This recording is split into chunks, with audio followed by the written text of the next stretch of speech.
This video is brought to you by Slate Black Industries. For grips and accessories, visit slateblackindustries.com. When it comes down to choosing a tube-style optic, there are a whole host of attributes the user needs to consider to ensure the scope is best for them and their intended use. One of the most critical is reticle choice. Whether you're looking at LPVOs or traditional magnified optics, the reticle truly is a make or break attribute of the scope. It doesn't matter how clear the glass is or how much magnification you're getting if the reticle doesn't do what you need it to. Today we're going to be getting into and covering the top 3 key functional elements we want any reticle that we're selecting to be able to facilitate. And to try to lay some parameters here, we'll be focusing this discussion within the context of mid-range distance engagements, utilizing gas guns, where we want to maintain fast and accurate hits at various ranges without being forced to rely on dialing. Now, as we discuss these conceptual elements, you'll notice that what makes a reticle excel in one area may actually be a detriment in another. So some of this, as you'll see, is sort of like selecting your stats in a video game where you need to spec for certain builds. For illustrative purposes, we're using a Leupold Mark V 3-18 and Nightforce NX8 2-20 throughout this episode. These are both comparable optics in terms of glass clarity and form factor, with the major difference being their reticles, with Leupold's PR-2 and Nightforce's MIL-XT. Now, without further ado, let's dive in. Number 1.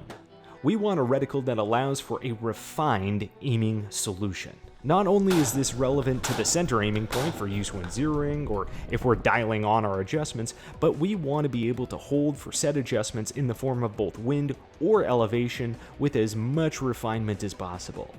Up 2.2, left 0.6. We want to be able to use this exact hold within the reticle with a finite, perfect spot to make the shot as accurate as possible and any follow-up shots as repeatable as possible, or capable of further refinement with the data we've gained from that first shot. The way that this is generally achieved is by the use of finite dots and hash marks indicating various points of aim and measure. As you can see, looking through the MIL-XT, we're shooting at a target here which is approximately 0.4 mils wide. We've dialed our elevation on the optic at 2.0 mils, but we're going to be holding for wind, of which we expect between 0.3 and 0.6 mils. The MIL-XT has 0.2 mil windage marks across the zero elevation axis, allowing us to hold a refined point of aim and score repeatable hits. If we were also holding elevation, there are also aiming dots in 0.2 mil increments on every whole mil line as we drop, with less refined 0.5 windage indicators every half mil we drop. Now compare this to the Leupold, which uses 0.25 mil increments in wind measure. Still reasonable for holding on a target like this, but note that these aren't available every mil in elevation drop. Rather, it's every other mil, with 0.5 mil indicators on every primary mil.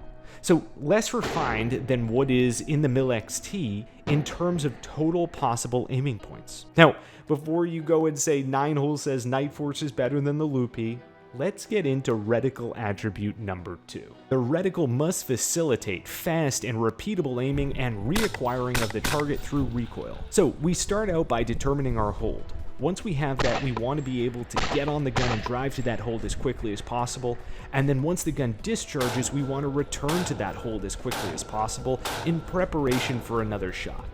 In our experience, doing this requires a combination of a well-labeled or indicated reticle and a reticle which isn't overly cluttered.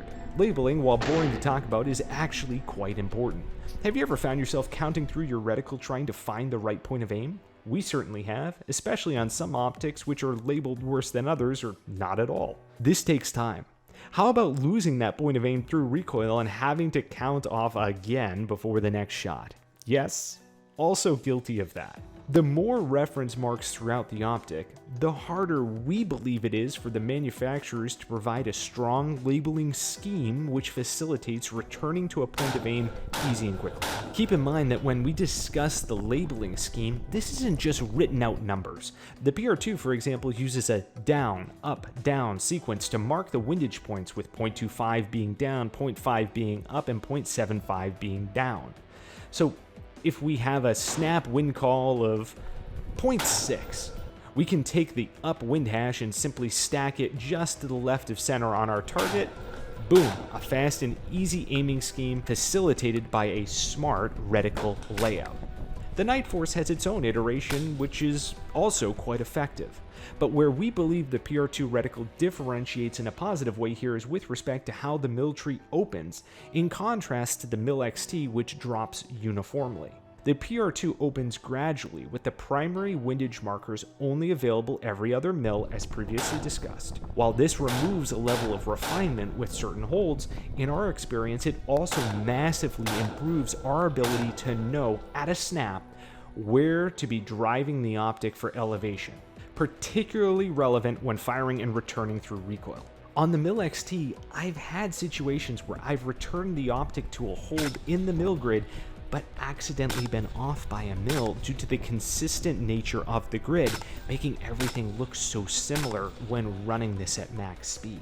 This is the balance to the desire for infinite refined aiming points from number 1. We also want to be able to address to a point of aim, as well as return the reticle through recoil to that exact spot. And doing this with larger, more obvious reference marks certainly seems to be easier. Point number 3. We want to be able to self-spot our impacts, and more importantly, our misses. You'll see in some of the footage here, even through a camera which degrades the image versus being behind these optics for real, that you can visibly see the trace of the rounds heading out to the target and the various points of impact, most of the time. But the more we have our image cluttered with aiming references and dots, the harder it becomes to both see this trace as well as see the splash of the rounds impacting. This is especially relevant the deeper into the grid you move, where you aren't looking through the middle of the tube and there's more measuring markers in the way. So back to point number 1, we want refined points of aim and measure, but the more of these we have, at least in our experience, the harder it can be to see splash and trace, and thus make good corrections on subsequent shots. So there you have it, our top 3 considerations of reticle choice. There are some other relatively big ones here that are worth honorable mentions, ranging function being the most obvious. There are several reticle designers who specifically build speed ranging functions into their reticles, and this can be a major advantage depending on the shooter's needs. If there are other attributes you consider, be sure to let us know in the comments below. Also, please keep in mind that while we're using the Mill XT and PR-2 reticles for comparison here, much of the consideration of which is better or worse really comes down to user preference. Not to mention, there are numerous other reticles that fall throughout the spectrum of quote-unquote stat selection in terms of these core functional attributes, including far more intense and also far less intense in terms of their markings and holds. We hope you enjoyed this episode, and until next time, we'll see you on the range. 716 is Steel Knight 6, 4 Vic, 8 packs, Redcon 1, green to green, how copy, over? Steel Knight 6, this is 716, roger, over. 16, Steel Knight 1, 1 pack,